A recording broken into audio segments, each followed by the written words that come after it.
Eu gostaria de passar para vocês um fluxograma diagnóstico que nós vamos procurar usar sempre no nosso ambulatório. É um exercício.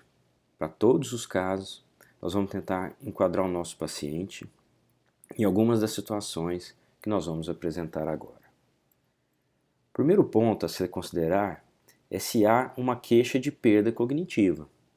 Isso é muito importante para se diferenciar dos casos em que o paciente já tem uma condição de perda cognitiva pré-mórbida, por exemplo, no caso de um retardo de desenvolvimento neuropsicomotor.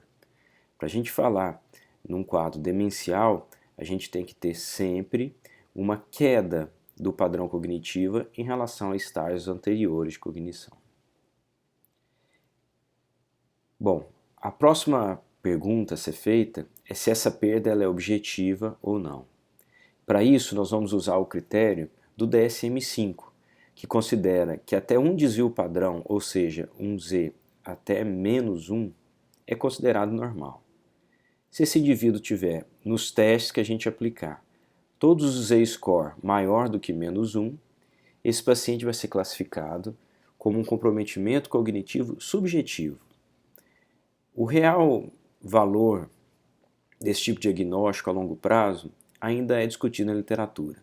Provavelmente esses pacientes têm uma chance maior de evoluir para um quadro demencial a longo prazo, mas isso ainda está sob debate porque é uma população muito heterogênea.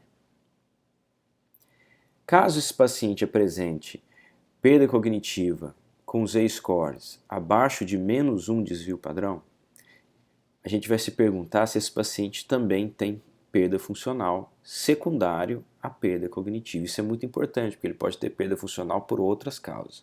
Essa perda funcional deve ser secundária à perda cognitiva. E a gente pode usar a escala de Lawton e Katz para nos ajudar nessa tarefa.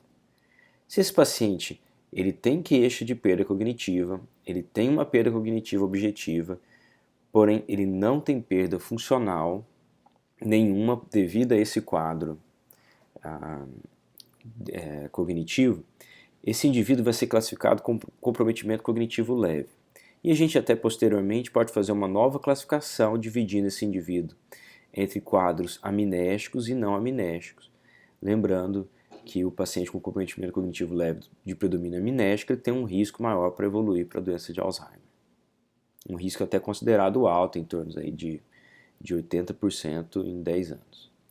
Muito bem. Se esse paciente tem perda funcional, ele entra na definição de demência do DSM, certo? Então ele tem queixa cognitiva, tem perda cognitiva objetiva e ele tem perda funcional secundária a essa perda cognitiva. Isso quer dizer o quê? Que ele já não consegue fazer tudo que ele fazia antes, ele perdeu de certa forma a independência que ele tinha antes devido aos problemas cognitivos que ele apresenta. Então esse indivíduo ele recebe o diagnóstico de demência. E aí nós vamos ter que abrir o leque entre doença de Alzheimer, demência vascular, demência frontotemporal, demência Corpúsculo-Levy, HPN, uma doença psiquiátrica primária, entre outras causas. E aí a história, o exame físico, o exame de neuroimagem vai me ajudar bastante para fazer esse diagnóstico diferencial.